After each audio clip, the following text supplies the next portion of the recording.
stranger in the earth. Hide not thy commandments from me. My soul breaketh for the longing that it hath to thy judgments. At all times thou hast rebuked the proud that are cursed, which do err from thy commandments. Remove from me reproach and contempt, for I have kept thy testimonies. Princes also.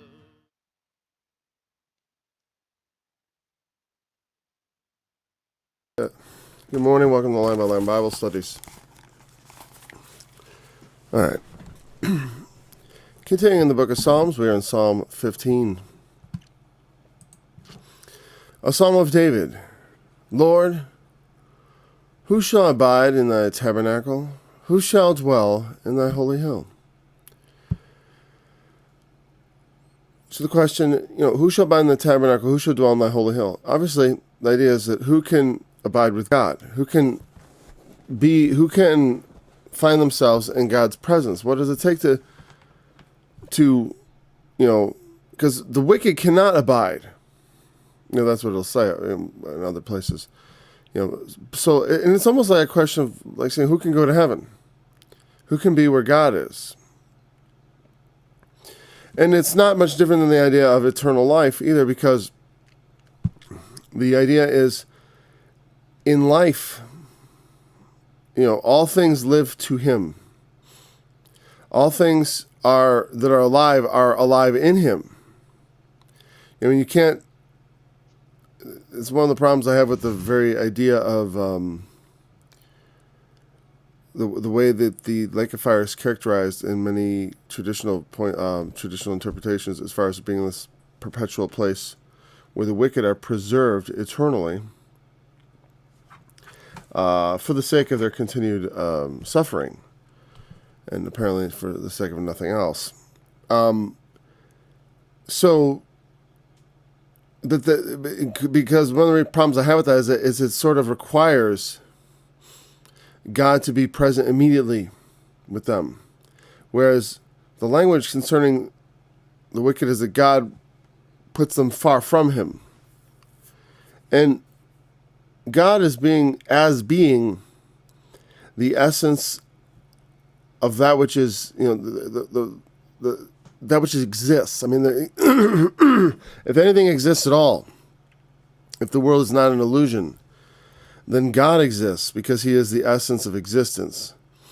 And to exist is to be intimately connected to God, more so than we can realize, because our existence depends on his existence.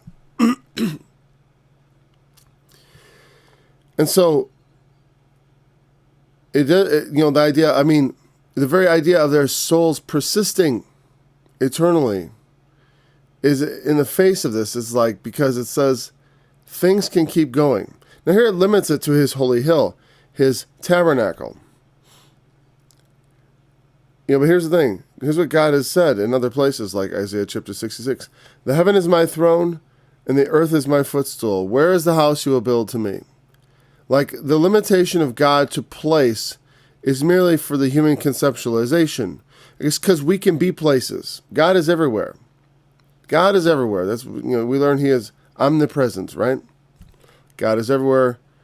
And therefore, but we are somewhere. We're always limited to a particular place and time.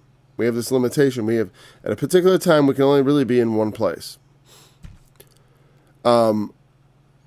And so the idea that we would abide in the place where God is present is to put the idea of God and being with him or without him in a context that is sensible to the human experience. Because we have this limitation of place. God has no limitations. He's everywhere. But in our experience, there's this idea that he has some sort of special place. We know that to be near God, we have to occupy a certain metaphorical space. What do you mean by metaphorical space? Spiritual space. Like a kind of, we have to, as it says, he that walketh uprightly and worketh righteousness and speaketh the truth in his heart. This can be done in any place, right? But by living out the righteous dictates of God, we are placing ourselves in a holy space in our lives. And that makes us enter into God's presence in his tabernacle. As far as like that is, people when they talk about going to heaven, I've heard people say like they'll never be righteous and all that, and I'm saying, well, you believe, right? You think you're going to go to this heaven, you're going to go into a kingdom which is you believe is righteous, is it not? I mean, is the heaven of God righteous? I'll say yes. And it's good. I mean, it's heaven, right? That's the idea. But so every Christian believes at some point they're going to enter into a place of righteousness. They're going to enter into a space that is upright. They say, well, it'll be easier then because I'll have a different body. It's like, not all that is wrong with us is merely a physical question. Though taking the physical out of the equation is certainly helpful, because many sins are, bodily induced, meaning they're, the lusts of the flesh are the lusts of the flesh. But I don't know. I guess when I think about myself, it extends beyond flesh. It is to things that go to the heart of man. Man's fears. When it talks about in Revelation, the fearful and unbelieving, the abominable, and murderers, and fornicators, and sorcerers. I mean, some of those are ostensibly outward things, like fornication and murder. But we know from the teaching of Jesus that there are lesser degrees of murder. There are lesser degrees of fornication. There are lesser degrees of abominations. I mean, there are things that are abominable to God, like a lying tongue. That is, it's like, can it 100% be blamed on the flesh? Can it 100% be blamed on the world around us? No, there's a sickness in us, and we know we need to be healed, and we trust God for that healing. But there's nothing in the scriptures that says, though we know the work will be complete when we enter into God's kingdom, we know that the work will be complete, and anything that is lacking will, I suppose, in a miraculous way, be supplied. But nevertheless, there's nothing in the scripture that says that right now we cannot also partake of this to some degree or the other, or that we should not attempt to partake of it through prayer and through meditation on the things of God. If we think on what God has said, if we meditate on that and we are prayerful concerning that, like, there's no reason we cannot take on an upright walk to work righteousness and speak the truth in our hearts. And the heart is where the truth must be spoken, first and foremost, because the most effective lie is one that you believe. I mean, where you can kind of convince yourself. You know what I mean? Like, on some level, that there's truth in it. Meaning, that's not coming out quite right. It's like the white lie, as they call it. The white lie is a lie that you're telling because it's like, it's what you'd like to be true. You know what I mean? It's like, were you, doing something last night? No, I wasn't, because I don't want you to be angry. Were you, when these questions come up, it's like we lie oftentimes thinking it's for the protection of others. We don't want to hurt their feelings.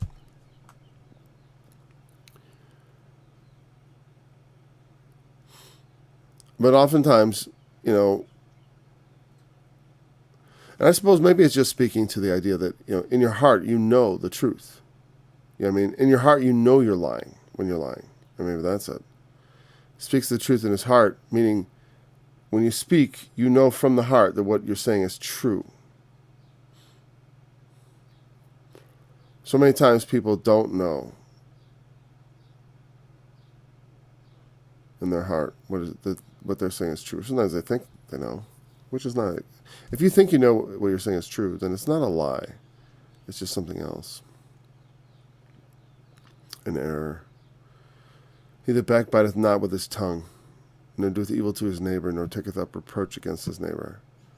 So again, here's some tongue issues. Backbiteth not with his tongue. What does backbite mean? I mean, it sounds pretty obvious, right?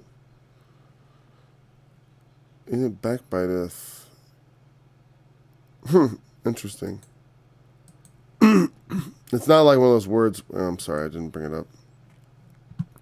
Sometimes you'll look up a word when you're studying the Bible. You'll look up a word and you'll see like it literally means to bite the back, and that occasionally happens, but not in this case. It does not mean to bite the back. I'll tell you that. It is a word that means means to go about on foot. They're going about on foot. But apparently there's some sort of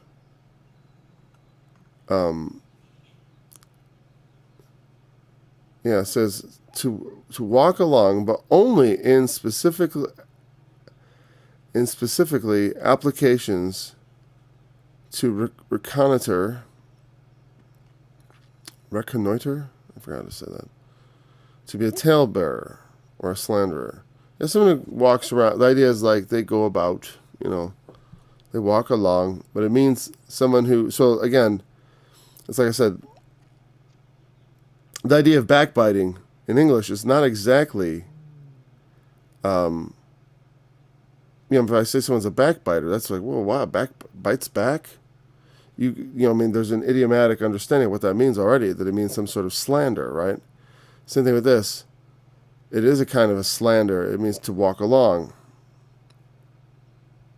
To be a talebearer, a slanderer. These are the ways it's translated. Backbite, search, slander, spy.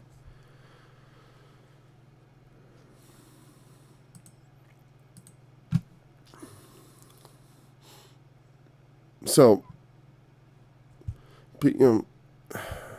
everyone has experienced.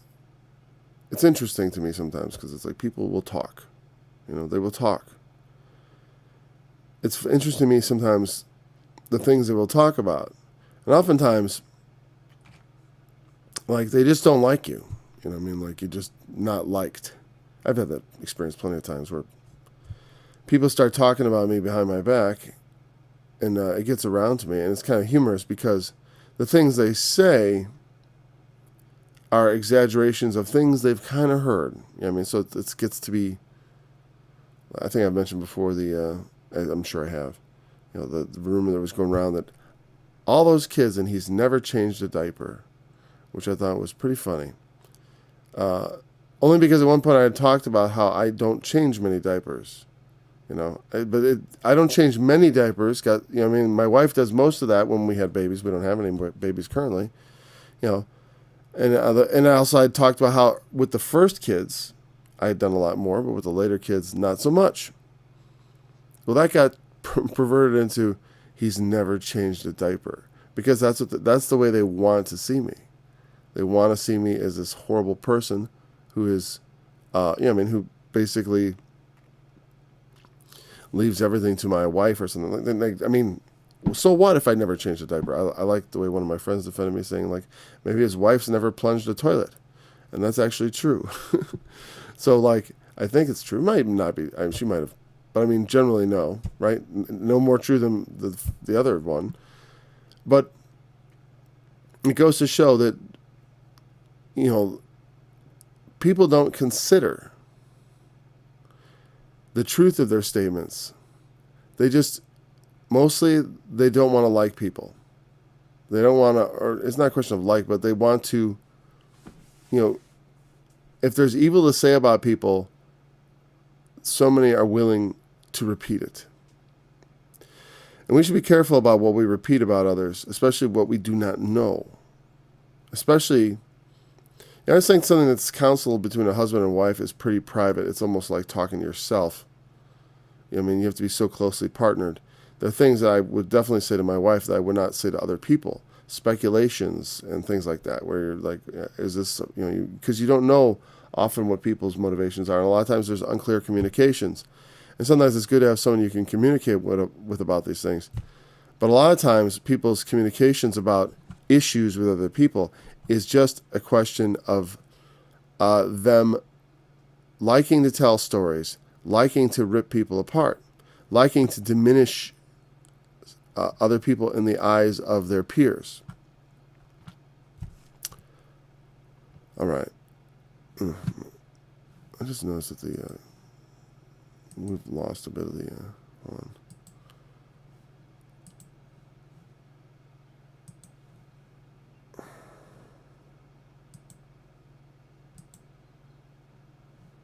Okay, that's better.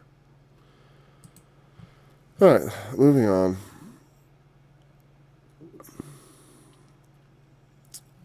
Doing evil to your neighbor. I remember there was an incident when I was in another business one time years ago, and someone had kind of stabbed us in the back, and he was denying it, and he quoted Jesus, because he knew we were Christian. If the blind shall lead the blind, they shall both fall in the ditch. And he was Jewish, and I quoted him Moses, and I said, "Cursed be the man that smiteth his neighbor secretly." And if you understand your Mosaic law, you'll know that when there was a matter, the curses of the Old Testament often were over things that men could not tell. Meaning, someone who stabs his neighbor in the back or smites him secretly, meaning no one knows, like you hurt him in some way. Maybe you go around at night and cut a hole in his fence, right? Let his animals out. Or, do some other sort of nasty, malevolent thing to harm them. How would someone prove, they'd have to catch them in the act? Well, in the Old Testament, you didn't have to catch someone. It was everyone assented to these curses, and that if you violated one of the things that was in the curses, like smiting your neighbor secretly, you were inviting the curse of God on yourself. That's how it was done. That some secret crimes were punishable by the Lord.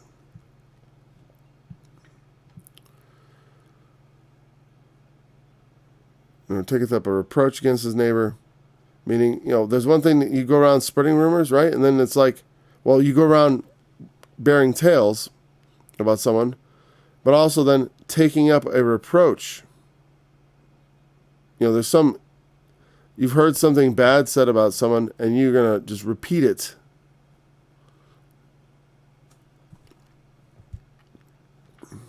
And the thing is, and it's hard sometimes in the scriptures overall, people will say things to me, because they'll say like, hey, what about you? What about that whole section of your website where you talk about the Shepherd's Chapel in Arnold Murray? And I don't think that necessarily everything I wrote was perfect in the way I handled each and every complaint or each and every person I interacted with, or even my attitude towards Arnold Murray being always perfect. Though at times it was maybe intentionally provocative, no doubt. Doubtless it was intentionally provocative. And so I don't think that everything in that is necessarily how I would do it now, though the general doing of it I would not take back, because I think it is an important public service. It's not the same as stabbing someone in the back when you out front say to someone, hey, I have a problem with what you're doing. To make your complaint known. There are places in the New Testament where it says, like, hey, if your brother trespasses against you, tell him. And if he hear you, you've gained your brother. If not, take 2 or 3 others. If he won't hear them, tell it to the church. You tell it to the general assembly of believers. There's a point at which someone, when they're giving offenses, to talk, it's not wrong to talk about someone's offensive behavior. What this is just personal animosity looking for an excuse. When it talks about backbiting and doing evil and taking reproach, it's not about a neighbor who does wrong. Because otherwise, what if I was going to say like, oh, my neighbor is backbiting and does evil to his neighbors and takes up a reproach against his other neighbors. He does all those things. Is that me backbiting him? No, it's not in my mind. I don't see how you can say that. The point of the backbiting and all that is someone who is without regard for truth, spreading either evil rumors or falsehoods or other information or stuff that is harmful to someone, and the implication is obviously that it's not true. And it's not slander. If I was sitting out and I look out my window and I see a neighbor, and I can't see any neighbors from my windows, but so I look out my window, I see my neighbor punching his wife in the face. That's it's not backbiting to be like, maybe someone should call the police.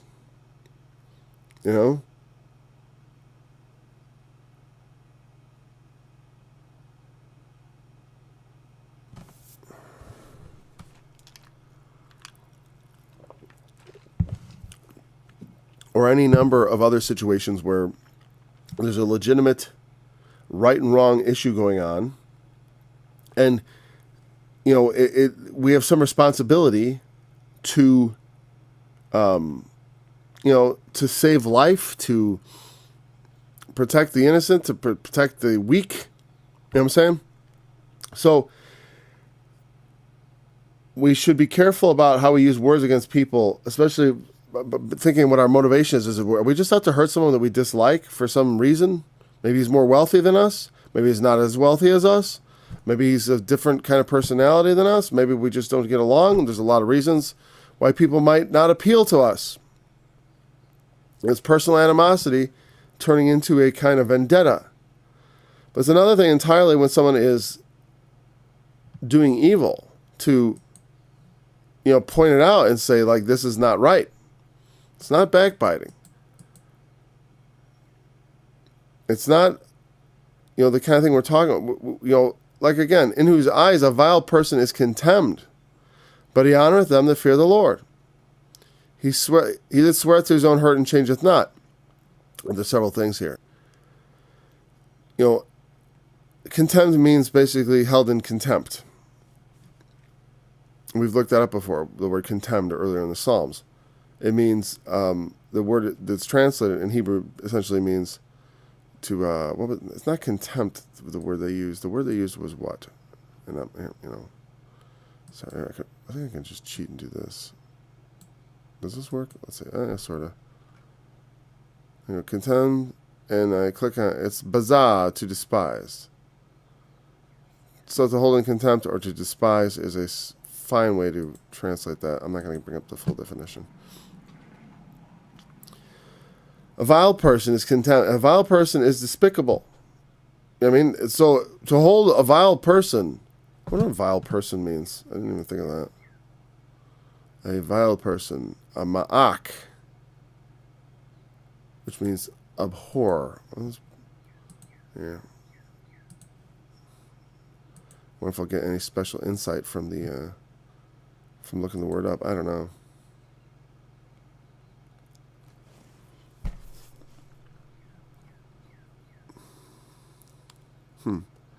To abhor, cast away off, contemn, despise, disdain.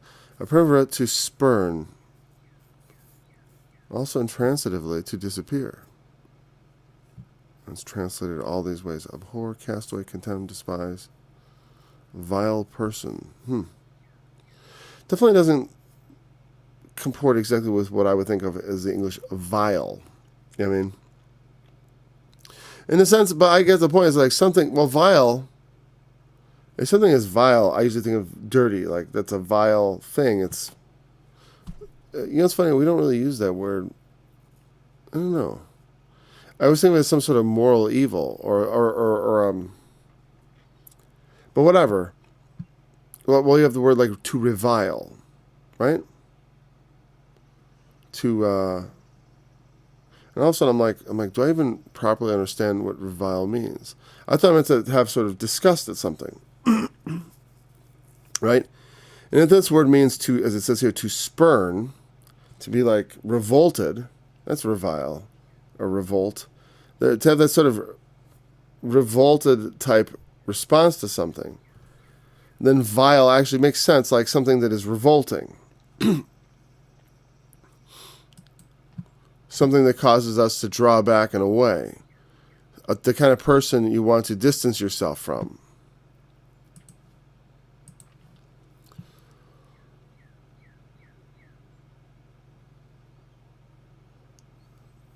But he honoreth them that feareth the Lord. And again, remember, this is the answer. This is the answer to who shall dwell in God's place. We don't rejoice in the wicked. We don't rejoice in the deeds of the wicked, you know? A lot of times people do. They love people who are wicked, as far as they're celebrated. Wickedness is celebrated, right? They don't honor them that fear the Lord. Those that fear the Lord are held in contempt. He that sweareth to his own hurt and changeth not. What's that mean? Well, there's several instances in the Old Testament where people made vows. For example, like, if the Lord will do this, then I will do that. That kind of vow. Like, if God, if any of this be true, then let me, have this, I will pay this amount, or I will sacrifice this. Particularly, there was one where a man offered his daughter. No, if the first thing that came out of the door of his house as a burnt offering. And I'm trying to remember if the Lord spared him in that situation. But the idea was that that a man who made a vow that was, what do I call it? Well, to his own hurt, but not to his advantage. Meaning, you're like you've vowed a vow, and then something happened, and this is why you shouldn't make vows and swear and all that kind of stuff. As far as I'm talking about, as far as like God, hey, and the thing is, I say this, but it's like certainly. When I got serious about the faith, it was on the basis of a vow. Here's why you shouldn't make vows, because if you do make a vow, you're expected to keep it. Like, not keeping a vow is exceedingly, bad. You have to keep your word, especially when you invoke it as a vow. I mean, you swear before God, you bring some condemnation upon yourself. Say, if I don't do this, then by thunder, let me be blah, blah, blah, Let me be rolled in oil and tarred and feathered, or whatever. Let me, if the Lord will do this for me, I will offer him my car as a burnt offering, or just whatever. You offer something up as some sort of exchange, some sort of bargain with God. And it happens. Sometimes people will be like, oh, well, it was probably going to happen anyways. Like you'll make a swear like, oh, God, please spare me and I'll serve you forever. And then you don't. It's like, well, I guess it wasn't that dangerous after all. I guess I didn't feel like I was that. They go back, they make vows. Sometimes people make vows that are not particularly hurtful. Like when I vowed to, when I was in college, I vowed to serve the Lord the rest of my life. When he, if he would spare my life in a particular situation. And that's not a vow to my hurt, unless you consider maybe that it hurt the career I was intending to have. That I sort of turned my back on a life that I was going to lead. I mean, to some degree. But there are other ways you could, vow to your own hurt. And the point is that if you do, you do not change. And it also goes to things like this. It's like, I have taken on the name of Christ. I'm a believer. And say, wherever the Lord shall lead, I shall go. Right? You don't have to make a vow. As Jesus said, let your yea be yea and your nay be nay. It doesn't matter that you vowed it, but you said it. Jesus has said something much more severe than this whole keep your vow type thing. He said, every idle word men shall give account thereof in judgment. I don't even have to make a vow, not even formally. I can just say, well, if God gets me out of this, I'll never do that again, It's like God knows how many times I said that at some point in my life, and I wasn't able to fulfill it. It doesn't even have to be a vow. In Christ, it only has to be what you say. The words of your lips ought to be true words. They ought to be, we ought to act as though that which we say to God or in general it matters. In the grand scheme of things, it all matters very much. It doesn't matter, like if other people don't hear it, if it's spoken alone under the starry sky, it still matters. It's still important, the things we say, the things we promise, the things we aspire to. It's very tempting to change. It can be. Like here's an example, a Christian example of this sort of thing, as far as without making a vow. When Jesus was going to be crucified and the time drew near, Peter was saying, I will go with you to death. I will fight for you. I will definitely not turn my back on you. And it was ultimately that he denied him the 3 times. You will deny me thrice. And so in a sense, his word had been, I will not deny you. I will stand by you. And he said all these things. And then he changed. And then said, and I don't blame Peter. I don't know that I would be any different in that situation. The pressure of, because Christ was, if Christ was fighting, it'd be easy to fight with him. But when he's willingly laying his life down, this is confusing to Peter. He doesn't understand. I understand his fears. I understand his, how he just got distracted by what he was trying to do, which was find out what was going on. He didn't want to get involved at that point. He just wanted to see what was happening. He'd kind of forgotten about his whole vow to go with him to death, even. And it wasn't a formal vow, but it was words spoken, and they matter. He that putteth not out his money to usury, nor taketh reward against the innocent, he that doeth these things shall never be moved. It's a funny thing. One of the, in the Middle Ages, one of the things that made it difficult to have economic development was they didn't have lending. Because the Catholic Church didn't allow the taking of interest, which is what usury is.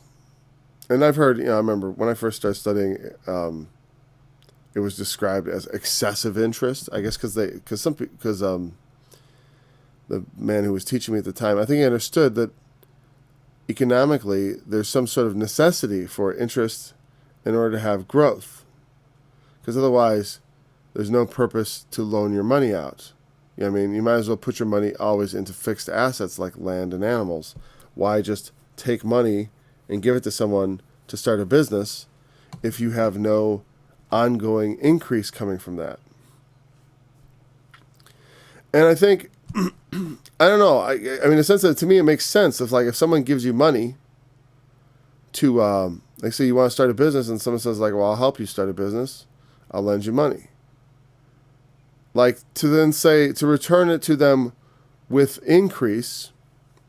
Even in the New Testament, the Lord Jesus says in the parable of the talents, when the one who has 1 talent hides it in the earth, he says to him, you should have at least given it to the bankers so I could have had mine with usury. So in a sense, he expected an increase of fruit, right? God gave gifts and he expects an increase in what he has given. And the usury is even less. And I don't know what, I guess, I don't know. I really don't know. It's certainly here very clear. You know what I mean? But there is a sense, what is exactly wrong with usury? I could definitely see ways in which it is a horrible trap for people. Like people get these payday loans and stuff. It can be a nightmare because it's like they keep, they're paying really extremely high rates of interest. For these loans, which are very, if you were going to take it like an annual percentage rate, it's a massive amount, like the amount of interest you're paying for just like a week's advance on your pay. And so certainly there are ways in which interest charges are very hurtful to some people. You know what I mean? And there are other ways in which it is sort of like an important part of making people willing to get to loan money at all. Because a lot of people wouldn't loan money if there was nothing in it for them. And so you get something like that. I definitely have never been able to lend anything to anyone, because people, here's the thing, is people who borrow money from me would be my friends or my family. And charging them interest on a loan would seem to me wrong on every level. Like I wouldn't be like, start calculating interest on money I loaned to a nephew or something like that. That'd be ridiculous. I usually would loan, if I was going to loan to a family member, I'd loan expecting perhaps never to get it back. I wouldn't loan it unless, in fact, I wouldn't loan at all to someone unless I could completely live with never getting that money back. As far as to someone, to a friend or family member. I would only loan them money that I believed that I could be comfortable saying, like, well, if they never pay me back, I'm going to be perfectly fine. And I'll be able to say to them, hey, forget about it and mean it. Because otherwise, I don't want to allow that to become a bitterness between myself and a friend or myself and a family member. And I can certainly see in those contexts, especially when you're talking about loaning to people personally that you know, the taking of interest can be an unrighteous thing. And in the Old Testament, though, it's almost exclusively an unrighteous thing. Only in the New Testament I can think of just some very few places, like the parables, where it's sort of said in passing as though it's something like, well, what I'm saying is in the midst of that parable, you see that God expects some sort of increase on his investment. There's an increase on the investment. I mean, I think of also Jacob when he was keeping the flocks of Laban, his father-in-law, that he also, there was an increase of the flock that was expected to have from proper management. And he earned something from it. In fact, whenever you're the funny thing is, though, it's like even when you're working for someone or doing work on behalf of someone, or someone works for you, you know what I mean? The work they do has to be greater than that which you pay them. Meaning they have to, it's not just that someone works for me and I give them exactly what that's worth to me. You know what I mean? Like if I hire someone to do a job for me, the job they do has to ultimately be more valuable than the amount of money I give them. Otherwise, I've not gained anything. You know what I mean? And there's almost a similar type dynamic there. So I got to think when it talks about taking money or lending money on usury in the Old Testament, it has a particular kind of wicked money lender kind of thing to it. A payday loan shark, type thing. And I don't have much experience. I've never taken a payday loan. I've just heard that they're kind of bad things that people get involved in, and it can be like a trap. And so you basically end up just getting less money all the time from your check. Because you're constantly a week behind. Nor taketh reward against the innocent. Again, sometimes people can, it's not so, like there's not a lot of rewards. I remember as a kid, like, being fascinated with things like reward posters, like in the old westerns, like wanted, dead or alive, reward $5,000, for some criminal. And reward, though here, I believe it means like a bribe. Let's look it up real quick, because I'm almost certain it means taketh reward means kind of like take a bribe. Let's see.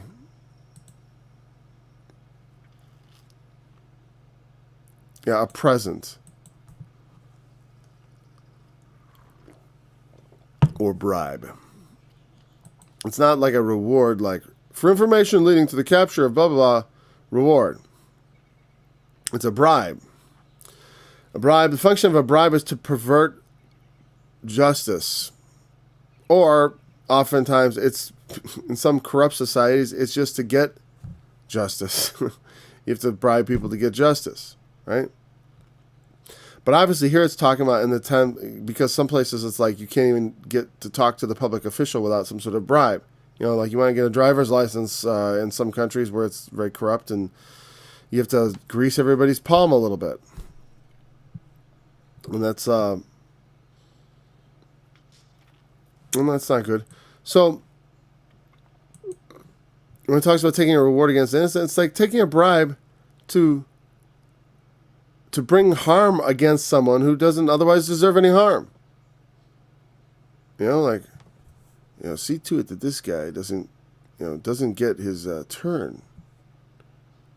You know, and you know, I've never gotten involved in that kind of wickedness, but it's like it certainly exists in the world that people will take and give money to harm other people for whatever their devious reasons are. Okay. And again, he that doeth these things shall never be moved. These are, you know, this is a compilation of things that, like, the kind of person who can dwell in God's place. Honest. Yeah, I mean, there's a certain level of honesty here. There's truth in his heart, right?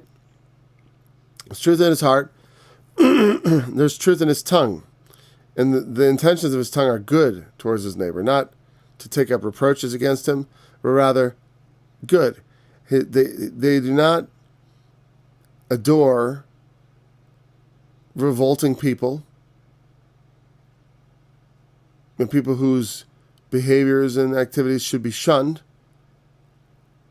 but they honor them that fear the Lord. I didn't comment on that, but it's okay to honor those that fear the Lord. I mean, you have a respect for people who fear God, for people who do what's right.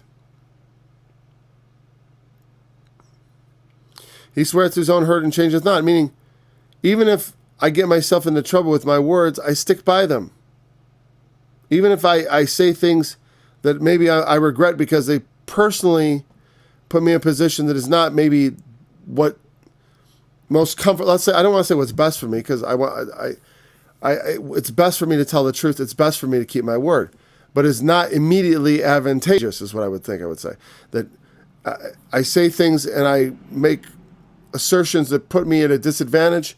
And even though when I discover I'm at that disadvantage or it's to my hurt in some way, I stick by my words. I don't take it. And then the other ones can be looked at as taking advantage of other people or laying in wait for the destruction of other people. You know, it's a general righteous standard of, you know, someone who is not going around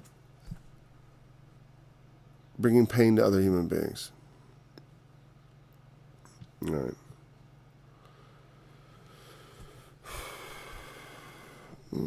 We'll start on this next one. Miktam of David. Miktam. What's that mean? Miktam.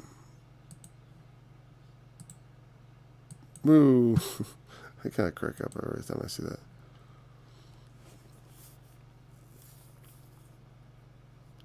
Miktam. A technical term in the Psalm titles. That's what they define it as there. I'm curious what Dr. Strong says. Does he say anything else? Like something interesting? That's probably they don't... Because his is older information. An engraving that is technically a poem. Well, whatever.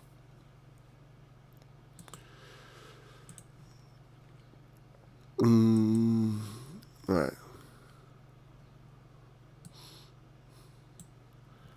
Preserve me, O God, for in thee do I put my trust. My soul, thou hast said unto the Lord, thou art my Lord, my goodness extendeth not to thee.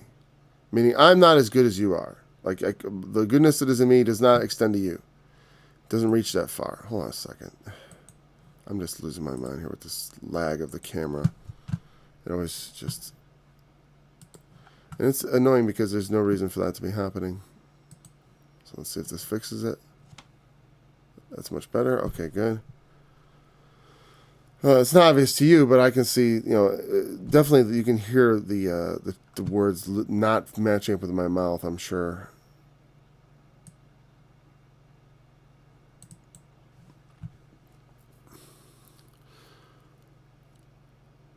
My soul has said to the Lord, you are my Lord, and my goodness extendeth not to thee. I mean, I don't come up to your level.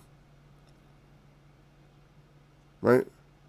I trust the Lord, and I look at the Lord as my example, and I acknowledge that my goodness, my righteousness, all that is good about me does not measure up to the goodness of God. But to the saints that are in the earth, and to the excellent, in whom is all my delight, their sorrows shall be multiplied that hasten after another God. Their drink offerings of blood will I not offer, nor take up their names to my lips.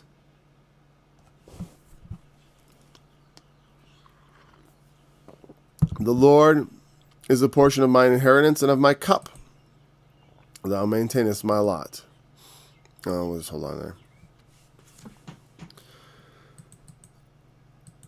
O my soul, thou hast said unto the Lord, thou art my Lord, my goodness is said unto thee, but to the saints that are in the earth, and to the excellent, in whom is all my delight. I think he's saying is like, look at, I am not as good as you, God, but my goodness does not extend to you, but it extends to the saints that are in the earth and to the excellent, and to whom is all my delight. I mean, I delight in the saints and the excellent men.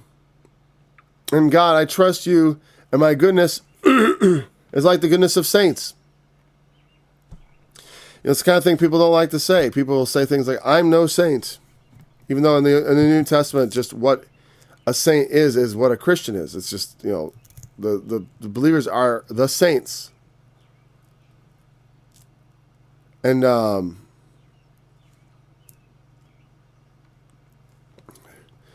it is not, we have this, I think sometimes it's good to be humble.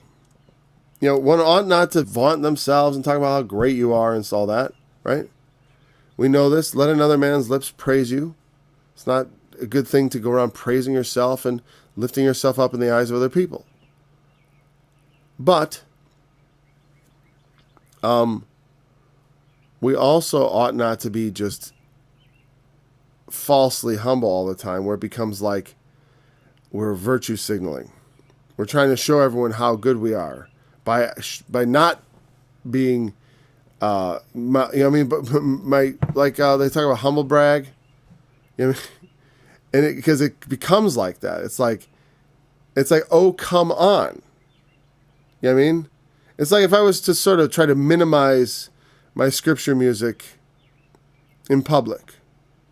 You know what I mean? Sometimes in my heart, I do feel like everything I do, like I feel like it's not very important, but it is very important because it's what God has called me to do. So I'm not going to sit around here and run down my own work, which God has given me to do, with no matter how small, is in some way essential because God has asked it of me. You know what I mean? And for me to sit around and run it down is wrong. It's not humble. It's just unnecessary self-humiliation that is not even true. You know what I mean? I don't want to just run everything down for the sake of the appearance of humility. A lot of times people give the appearance of humility, but there is no actual humility. Sometimes humility just requires us to look at things realistically. To see things as they are is the best way. To not be a bragger about, things you've accomplished, and to not be lift up in your heart thinking you're really important because of things you do, but to view the things you do in the proper light, to look at your work as something important because God has given it you to do it, but not to think of yourself above the other saints with whom you are actually in the oversight of God, working in concert. Like, you don't even often realize ways in which you are synergistically, meaning there's a work in God going on that has things working together. That's what synergistic, as far as I know, it must mean. Ergo is to work. Sin is soon together. Things that are working together. That's that idea of synergy. I don't know how they use it in business. I remember the first time I heard synergy was there was this guy from G Capital talking about trying to find, we were trying to merge two businesses together, and he was looking at the finance stuff. And I could tell you didn't think it would work. Well, he said he was going to go over it and look and see if there were any synergies. They're like, oh, well, because these things like for example, if let's say you had a company that had trucks that go around and they pick up things at the curbside, and then you buy a business that has a similar thing. Maybe they drop things off. A lot of that stuff is already going on in business. You put things together that work well together. Well, also, that word. The only reason I even brought that word up was just that the work of God is happening through His believers, through His church, and you don't always know the way in which the work you're doing is actually supporting someone else's work. Like maybe I'm having an effect on someone, and that is making them more ready to have a work done that has nothing to do with me. And so we want to respect the work that God is doing in us to the degree that we don't run it down and act like it's not important. Because it's important for us to realize that the things we do matter. They matter, and so they should be taken on responsibly and with a conscientious thought process about, like, okay, when I try to do good, is it actually doing good? When I try to say things that are helpful, are they actually helpful? And, I don't want to take my work so lightly and be so humble that I think that nothing I say matters. Because as Jesus has taught us, every idle word shall men give account in the judgment. And it's like, and I don't know that it's like, to me, it's like, it's not about that literally being the case, like they're going to go word by word that you've ever said and asked you, well, what do you mean by that? But it does mean the degree to which your life is under scrutiny is very high. There's a very high degree of scrutiny of our lives, of what we think. We want to talk about being righteous, standing in the congregation of the righteous, and standing in the congregation of the saints. Like, how will we abide in the tabernacle of God? And I didn't even mention that in chapter 15. The tabernacle, of course, means tent. In the time of David, they had not yet built the temple. There was the tabernacle, which was basically a mobile kind of temple. And it was basically a tent.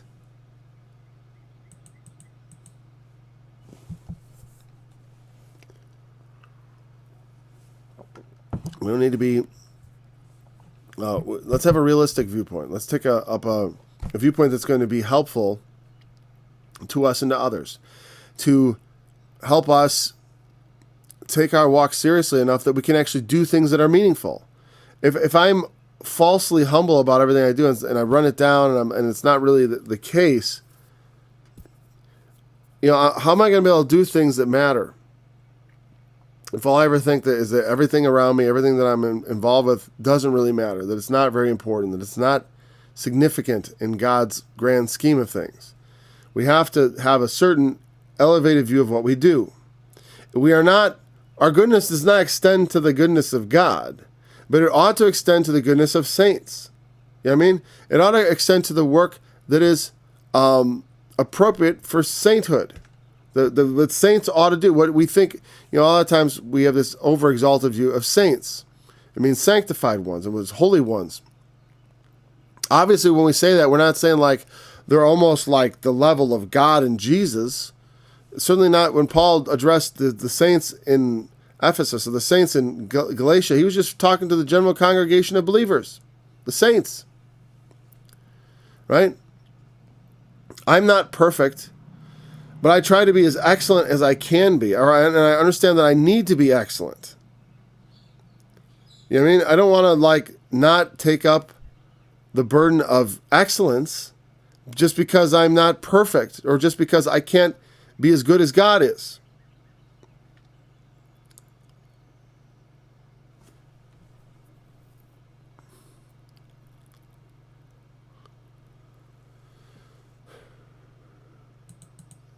I want to take my delight in that. Their sorrows should be multiplied that hasten after another God. Their drink offerings of blood will I not offer. I'm going to take up that. I'm not even going to mention them on my lips. I almost feel like let's just pick this up next time, because it's just, I don't want to get started on this. I'm just going to get buried in it. We covered a few verses here, and I think that's a nice covering of that, so we can just kind of move along quickly tomorrow. We'll start with verse 4 tomorrow. Okay, thanks for joining me in this study. I look forward to being back again tomorrow, studying again with you. Open thou mine eyes, that I may behold wondrous things out of thy law. I am a stranger in the earth, hide not thy commandments from me. My soul breaketh for the longing that it hath to thy judgments.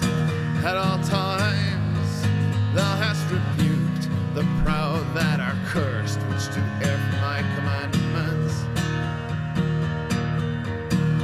Remove from me reproach and contempt, for I have kept thy testimonies.